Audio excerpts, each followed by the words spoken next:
Bueno, buenas noches a los que no saludé. La verdad, hermanos, que hace como 4 meses que estoy ronca, así que si me quiere anotar en sus oraciones, por favor. Se ve que el tiempo que estuve en Corrientes, me readapté a Corrientes y ahora volver y adaptarme a Santa Fe parece que me cuesta otra vez en cuanto a la salud. Así que bueno, es toda alergia de acuerdo al médico, pero imagínese usted con lo que yo hablo, es un sufrimiento. Así que más que nada por mi trabajo y por mi servicio al Señor en el coro. Bueno, quisiera pedirles que me acompañen al libro de Romanos, capítulo 1, de los versículos 18 al 25. Vamos a leer esta carta, que como todos sabemos es paulina, es decir, fue escrita por Pablo entre los primeros siglos del cristianismo. Y esta carta es muy especial. Bueno, todas las cartas de Pablo son una bendición, pero esta es especialmente para la Iglesia de Roma, porque la Iglesia de Roma no había recibido ninguna visita de él todavía, ni de ninguno de los apóstoles, ¿no? Así que por eso, preocupado para que a los hermanos les quedaran claras algunas cuestiones, es que Pablo escribe esta carta. Por supuesto que está dedicada a la Iglesia en Roma, pero también es considerada una carta universal, es decir, que está dirigida a todos los cristianos. Amén. Bien. Mi Biblia tiene como título La culpabilidad del hombre.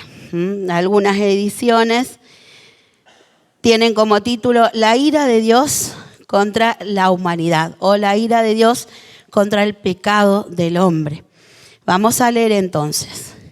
Porque la ira de Dios se revela desde el cielo contra toda impiedad e injusticia de los hombres que detienen con injusticia la verdad. Porque lo que de Dios se conoce les es manifiesto, pues Dios se lo manifestó. Porque las cosas invisibles de Él, su eterno poder y deidad, se hacen claramente visibles desde la creación del mundo, siendo entendidas por medio de las cosas hechas, de modo que no tienen excusa, pues habiendo conocido a Dios, no le glorificaron como a Dios, ni le dieron gracias, sino que se envanecieron en sus razonamientos y su necio corazón fue entenebrecido. Profesando ser sabios, se hicieron necios y cambiaron la gloria de Dios incorruptible en semejanza de imagen de hombre corruptible, de aves, de cuadrúpedos y de reptiles. Por lo cual también Dios los entregó a la inmundicia en las concupiscencias de sus corazones, de modo que deshonraron entre sí sus propios cuerpos, ya que cambiaron la verdad de Dios por la mentira, honrando y dando culto a las criaturas antes que al Creador, el cual es bendito por los siglos. Amén. Muy bien. Bueno, hace días atrás surgía, ustedes saben que yo soy docente, soy profe de lengua y de inglés, y estaba en una sala de profesores y surge como temática esta cuestión de que está muy en boga, ¿no es cierto?, de género. Y una docente hablaba sobre su postura en contra de estas cuestiones y todas la odiaron en ese momento, todos los que estaban en el salón. Yo adhería a lo que ella decía y también las dos fuimos odiadas. Y esto me hacía pensar, ¿no? Y traía a mi corazón esta porción de las Escrituras en cuanto a que se está llamando a lo malo bueno y a lo bueno malo, ¿no? Pensaba en todos estos cambios actuales. Fíjense que Pablo les está escribiendo a nuestros hermanos de los primeros siglos de la iglesia, estamos hablando del siglo I. Y ya habían estas cuestiones. Imagínense ahora, miles de años después, seguimos con estas cuestiones y más acentuadas. Yo en mi vida, les digo la verdad, hubiese imaginado que hoy en las escuelas iban a tratar las cosas que se tratan con tanta libertad, ¿sí? Yendo en contra absolutamente de los principios que el Señor nos dejó en las Escrituras, ¿no? Y yo les hablo desde el lugar donde yo trabajo, pero sé perfectamente que estas cuestiones están instaladas en todos lados, en todos los ámbitos de la sociedad. Se busca destruir todo aquello que Dios ha dejado marcado para que lo hagamos. Por ejemplo, la familia, ¿vieron? Y bueno, hay toda una serie de cambios para mal que podemos observar en la sociedad actual, en el mundo entero, ¿no? Y entonces yo pensaba y reflexionaba sobre esta porción de Romanos. Y pensaba también en esta responsabilidad que tenemos nosotros como conocedores de la verdad. Si bien acá las Escrituras habla y relata que Dios no esconde de los hombres su existencia, sino al contrario, las hace visibles, ¿no? De modo, dice la palabra, que no tienen excusa. Es decir, uno sale, ve la naturaleza, ve todo lo creado y es innegable que Dios es real, ¿no es cierto? Sin embargo, el hombre siempre va a justificar lo que cree, lo que piensa, siempre colocándose como centro de toda discusión, corriendo la mirada de nuestro Dios, ¿no?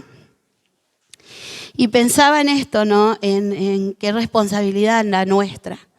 Por eso cuando pensaba y preparaba esta pequeña reflexión o palabra, pensaba en lo que cuesta seguir a Cristo, ¿no? Y algo de esto decía la oración de mi hermana en esta noche. Es difícil, sí, hermanos, en el contexto actual es difícil. Y siempre es difícil no encajar en lo que el mundo llama como bueno o como común. Pero también es real esto que también decía mi hermana en su oración, que es lo mejor que nos puede pasar.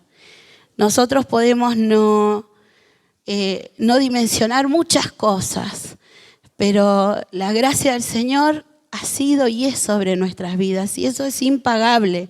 La paz que podemos experimentar en tantas situaciones que el mundo no la tiene, ¿sí? No se compara con lo que tenemos que enfrentar día a día, que no es fácil, pero que el Señor ya nos dio la victoria. Amén.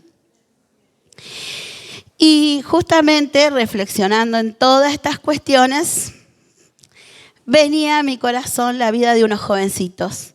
Así que les voy a pedir que me acompañen al libro de Daniel, ¿sí? En el capítulo 3 ya se darán cuenta de quiénes son estos personajes.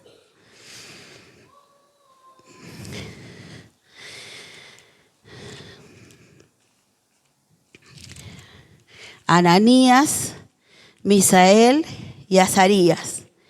Estos tres varones que no se sabe mayor información que la que nos aportan las Escrituras, que eran jóvenes, no eran cualquiera, eran del pueblo de Judá, pero eran príncipes, eran cultos, preparados.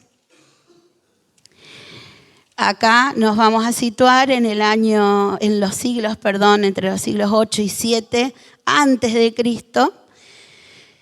El pueblo de Dios había sido tomado cautivo, Jerusalén había sido sitiado y Judá había sido tomado cautivo por Babilonia, que era una de las grandes naciones de esa época, muy rica y muy avanzada en armas y en la formación de ejércitos. Y habían vencido a Judá y habían tomado de Judá, todo el pueblo se había esparcido, pero habían tomado para sí cautivos a los más sabios de Judá, ¿sí? Entre estos jóvenes preparados estaban Ananías, Misael y Azarías. Estos jovencitos son los que también conocemos como Sadrac, Mesac y Abednego, ¿sí? Son los nombres que les puso Belsasar, el eunuco que estaba encargado de ellos, ¿no? Bien. Vamos a empezar del capítulo 3 con los primeros versículos, con el versículo 1 y vamos a ir saltando un poquito.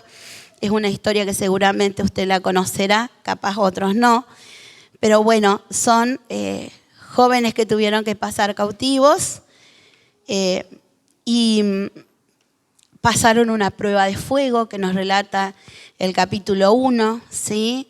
Más o menos los versículos del 6 al 17, que usted por ahí lo puede retomar en su casa para no extendernos demasiado. Estos jóvenes son traídos a Babilonia y el rey quiere formarlos aún más y quiere también alimentarlos, pero con todo lo ofrecido a los dioses. Babilonia era una nación muy pagana, ¿sí? Que tenía muchas deidades, muchos dioses. Bueno, quiere alimentarlos con la comida ofrecida a estos dioses y estos varones, acompañados de Daniel, prefieren cuidarse. Y ya allí ellos muestran su fidelidad a Dios, porque prefieren no contaminarse con lo ofrecido a los dioses y guardarse en fidelidad para Dios. Es un desafío que ellos toman por 10 días con el eunuco Belsasar, a escondidas del rey. Solamente se alimentan a legumbres y a agua y el Señor los respalda, ¿sí? Ellos se movieron en obediencia, se jugaron, hablando mal y pronto, y el Señor los bendijo, no los avergonzó. Bueno, podríamos decir, bueno, ya está, la vida de ellos fue probada, no es necesario más.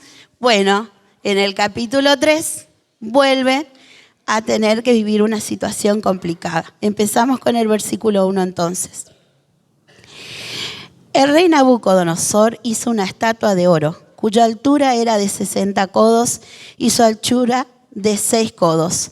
La levantó en el campo de Dura, en la provincia de Babilonia. Y envió el rey Nabucodonosor a que se reuniesen los sátrapas, los magistrados y capitanes, oidores, tesoreros, consejeros, jueces y todos los gobernadores de las provincias, para que viniesen a la dedicación de la estatua que el rey Nabucodonosor había levantado. Fueron pues reunidos los sátrapas, es decir, las autoridades babilónicas, magistrados, capitanes, oidores, tesoreros, consejeros, jueces y todos los gobernadores de las provincias, a la dedicación de la estatua que el rey Nabucodonosor había levantado, y estaba en pie delante de la estatua que había levantado el rey Nabucodonosor. Y el pregonero anunciaba en alta voz: mándase a todos, oh pueblos, naciones y lenguas, que al oír el son de la bocina, de la flauta, del tamboril, del arpa, del salterio y de la zampoña, y de todo instrumento de música os postréis y adoréis la estatua de oro que el rey Nabucodonosor ha levantado. Y cualquiera que no se postre y adore, inmediatamente será echado dentro de un horno de fuego ardiendo. De ahí saltamos al versículo, seguimos adelante. Versículo 7. Por lo cual, al oír todos los pueblos el son de la bocina, de la flauta, del tamboril, del arpa, del salterio, de la zampoña y de todo instrumento de música, se postraron y adoraron la estatua de oro que el rey Nabucodonosor había levantado. Por esto, en aquel tiempo, algunos varones caldeos vinieron y acusaron maliciosamente a los judíos. Hablaron y dijeron al rey Nabucodonosor: Rey, para siempre vive. Tú, oh rey, has dado una ley que todo hombre, al oír el son de la bocina, de la flauta, del tamboril, del arpa, del salterio, de la zampoña y de todo instrumento de música, se postre y adore la estatua de oro. Y el que no se postre y adore sea echado dentro de un horno de fuego ardiendo. Hay unos varones judíos, los cuales pusiste sobre los negocios de las provincias de Babilonia, Sadrac, Mesac y Abednego. Estos varones, oh rey, no te han respetado, no adoran tus dioses, ni adoran la estatua de oro que has levantado.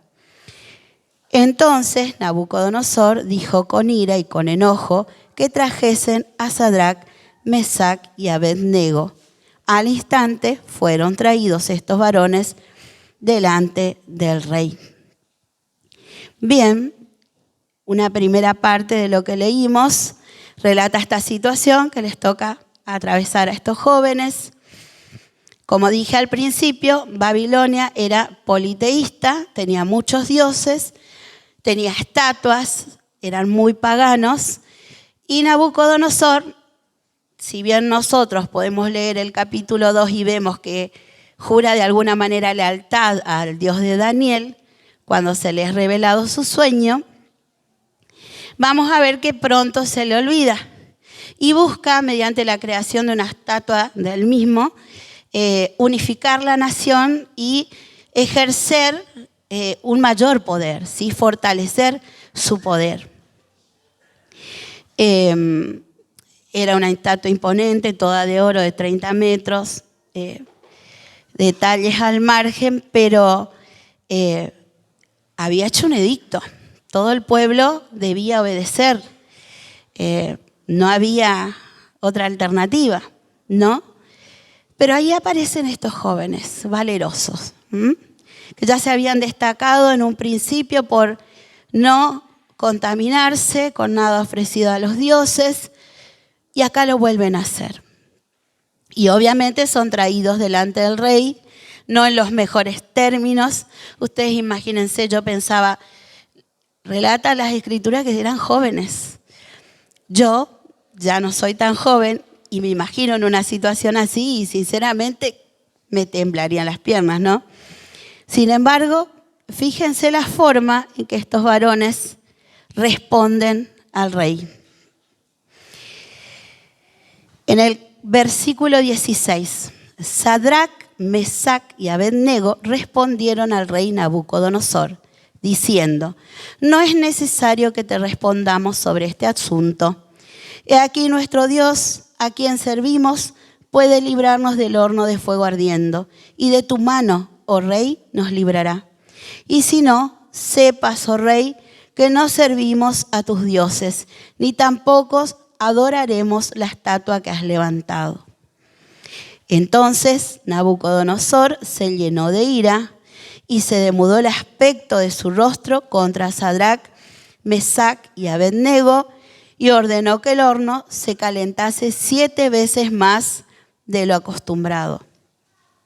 Y mandó a hombres muy vigorosos que tenían su ejército que atasen a Sadrac, Mesac y Abed-nego para echarlos en el horno de fuego ardiendo.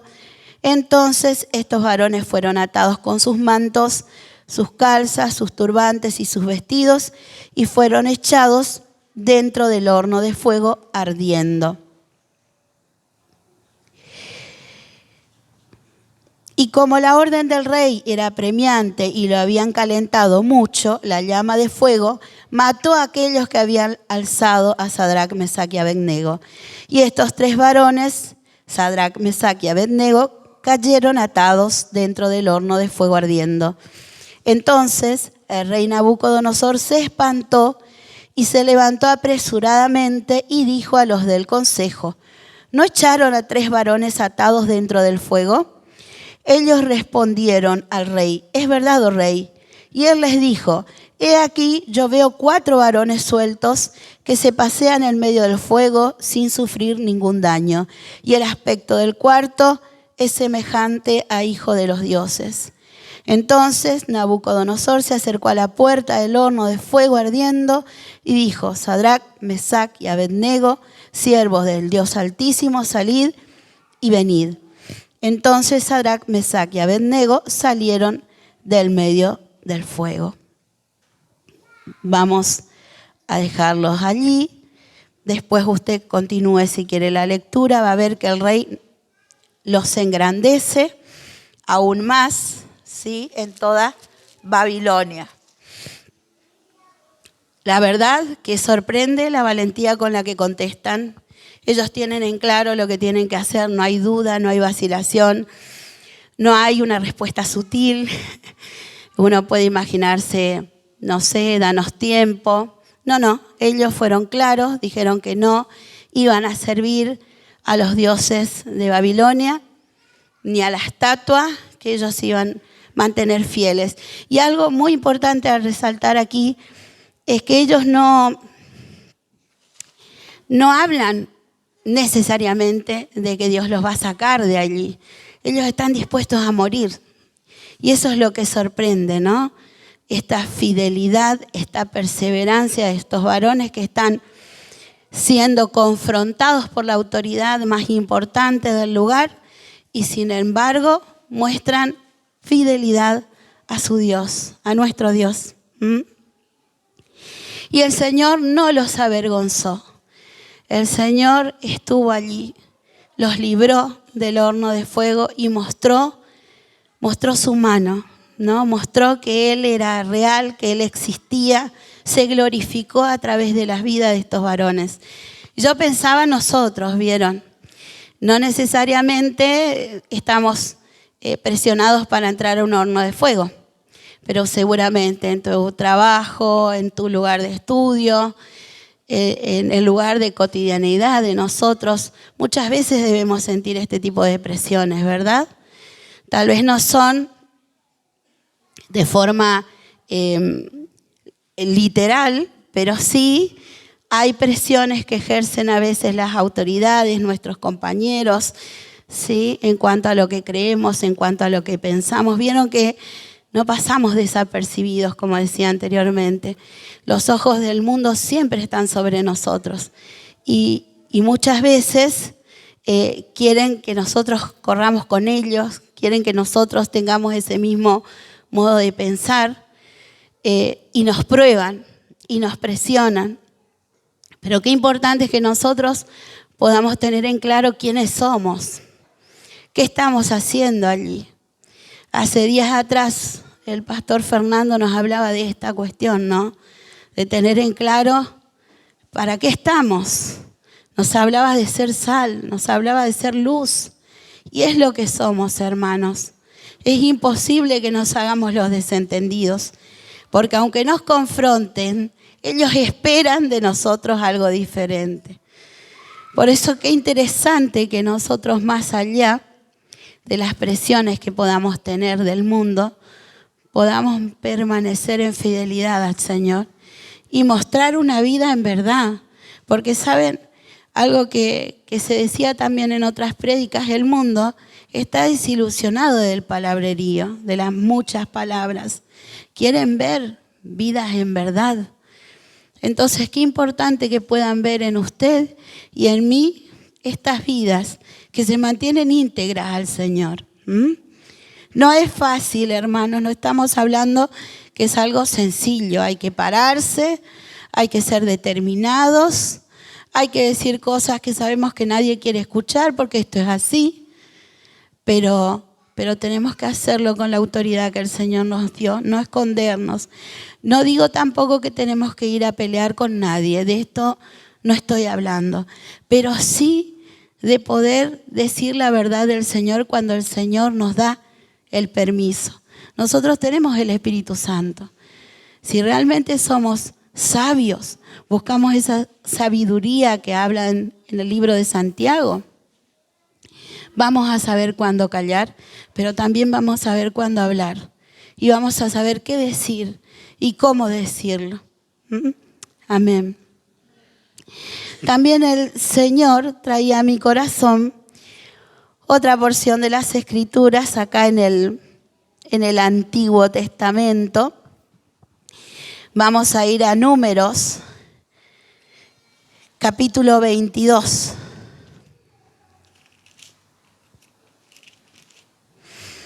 Acá vamos a ver otro ejemplo.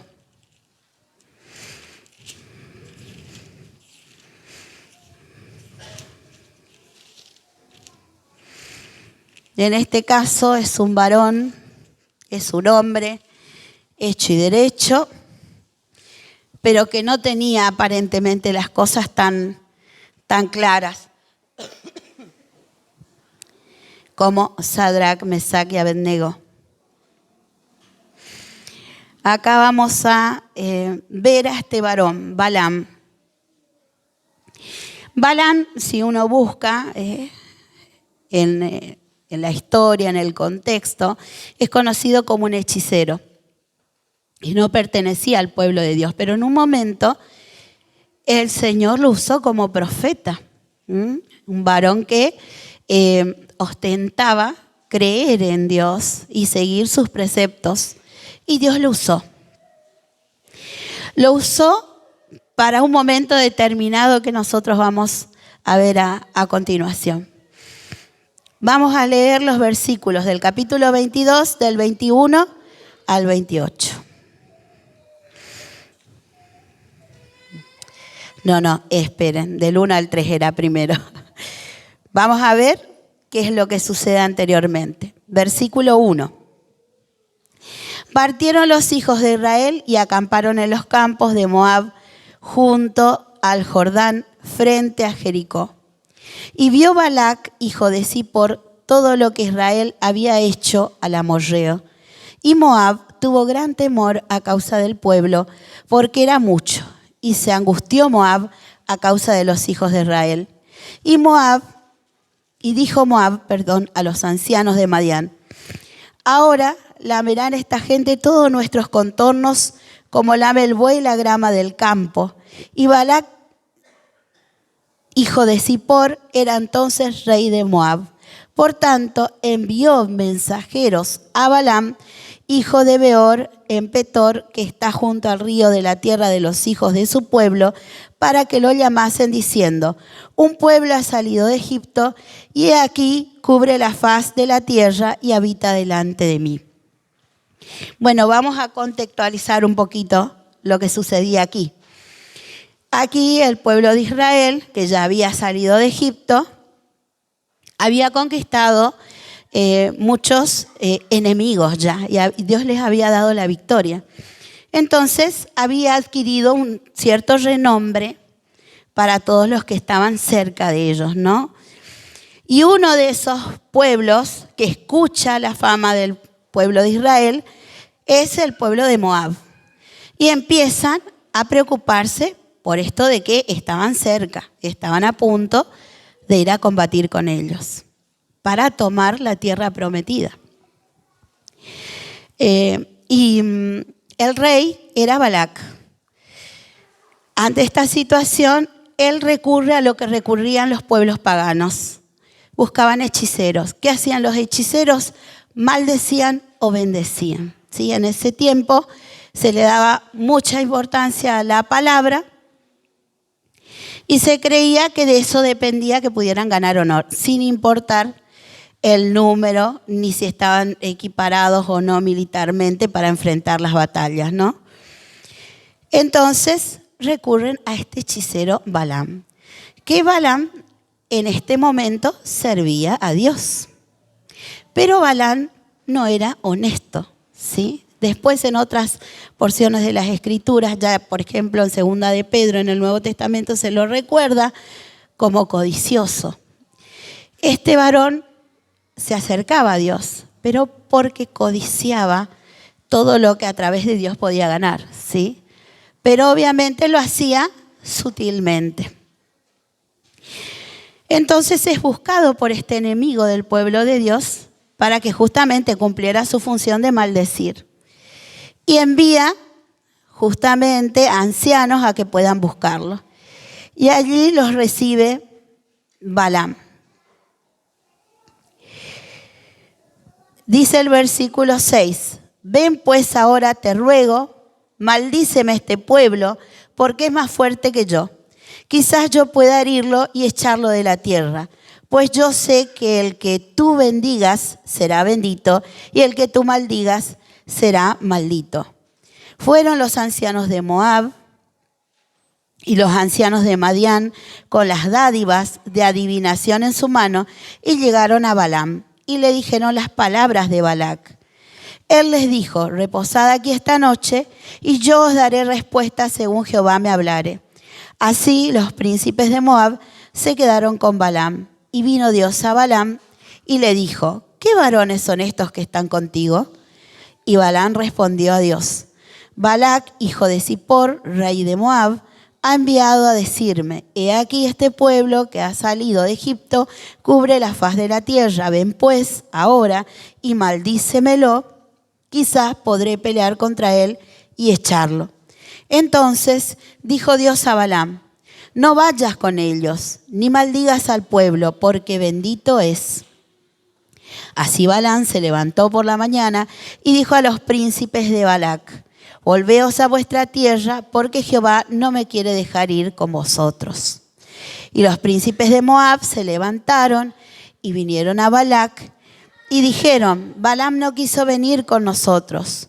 Volvió Balac a enviar otra vez más príncipes y más honorables que los otros, los cuales vinieron a Balaam y le dijeron: así dice Balac, hijo de Zippor, te ruego que nos dejes de venir a mí, porque sin duda te honraré mucho y haré todo lo que me digas. Ven pues ahora, maldíceme a este pueblo. Y Balaam respondió y dijo a los siervos de Balac: aunque Balac me diese su casa llena de plata y oro, no puedo traspasar la palabra de Jehová, mi Dios, para hacer cosa chica ni grande. Y os ruego por tanto ahora que reposéis aquí esta noche, para que yo sepa qué me vuelve a decir Jehová. Y vino Dios a Balaam de noche y le dijo: si vinieron para llamarte estos hombres, levántate y vete con ellos, pero harás lo que yo te diga. Así Balaam se levantó por la mañana y enarboló su asna y fue con los príncipes de Moab. Y la ira de Dios se encendió porque él iba. Y el ángel de Jehová se puso en el camino por adversario suyo. Iba pues él montado sobre su asna y con él 2 criados suyos. Y el asna vio al ángel de Jehová que estaba en el camino con su espada desnuda en su mano, y se apartó el asna del camino e iba por el campo. Entonces azotó Balaam al asna para hacerla volver al camino. Pero el ángel de Jehová se puso en una senda de viñas que tenía pared a un lado y pared al otro. Y viendo el asna al ángel de Jehová, se pegó a la pared y apretó contra la pared el pie de Balaam, y él volvió a azotarla. Y el ángel de Jehová pasó más allá y se puso en una angostura donde no había camino para apartarse ni a derecha ni a izquierda. Y viendo el asna al ángel de Jehová, se echó debajo de Balaam. Y Balaam se enojó y azotó al asna con un palo. Entonces Jehová abrió la boca al asna, la cual dijo a Balaam: ¿qué te he hecho que me has azotado estas 3 veces? Hasta aquí. Bueno, vemos que finalmente Balaam va al encuentro de Balac, de este rey enemigo del pueblo de Dios.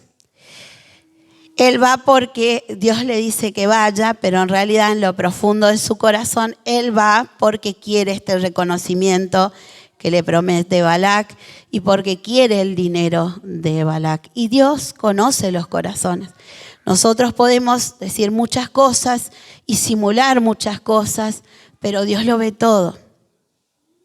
Y así fue que desnudó su corazón cuando iba de camino, a tal punto que no logró ver lo que veía el asna, que era a este enviado de Dios, ¿no? Y así Dios lo llama a la reflexión, porque estaba en el lugar equivocado. Después van a ver si quieren seguir continuarlo en sus casas con esta lectura. Yo no la sigo por cuestión de la hora, pero van a ver que finalmente Balaam cumple el mandato de Dios. En 3 oportunidades es llevado para maldecir a Israel, pero él cumple con la voluntad de Dios y lo bendice a Israel. Y finalmente Israel gana, ¿sí? Pero reflexionaba sobre el comportamiento de este hombre. Por un lado teníamos a estos jóvenes decididos desde el principio y por otro teníamos el comportamiento de este hombre que aparentemente tendría que ser más decidido, más maduro, por decirlo de alguna manera, tener más claras las cosas, pero en realidad buscaba la conveniencia. Muchas veces podemos manejarnos así, por miedo, no necesariamente por interés monetario, pero sí por miedo. El Señor siempre va a hacer lo que quiera hacer.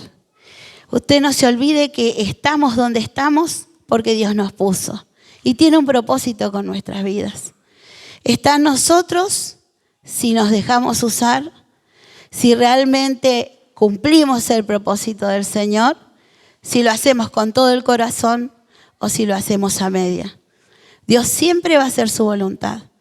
Pero ¿cómo actúo yo, hermano? Quiero ser realmente una carta leída para bien, quiero testificar que el Señor es real, quiero vivir una vida en verdad y no en apariencias, aunque me cuesten enemigos, aunque me cuesten broncas, aunque pierda trabajos. Le digo la verdad, hay muchas horas que se liberan en muchas escuelas que cuando saben que soy creyente no me llaman, aún estando en turno. Pero yo sé que el Señor es fiel y que Él tiene lo que es para mí. Lo mismo sé, hermano, que es para cada uno de ustedes. El Señor no es deudor de nadie. Usted ha visto en estos jovencitos y podemos ver a lo largo de las Escrituras cómo el Señor no fue deudor con ninguno que le siguió y que le sirvió y que le fue fiel. No le digo que sea perfecto porque no lo somos, pero sí le animo a que pueda mirar al Señor, a que pueda confiar en que la victoria es de Él, más allá de las situaciones que podamos atravesar, buenas o malas. Sepa usted que si nos jugamos por el Señor nos sostiene, aunque lo que vivamos sea difícil.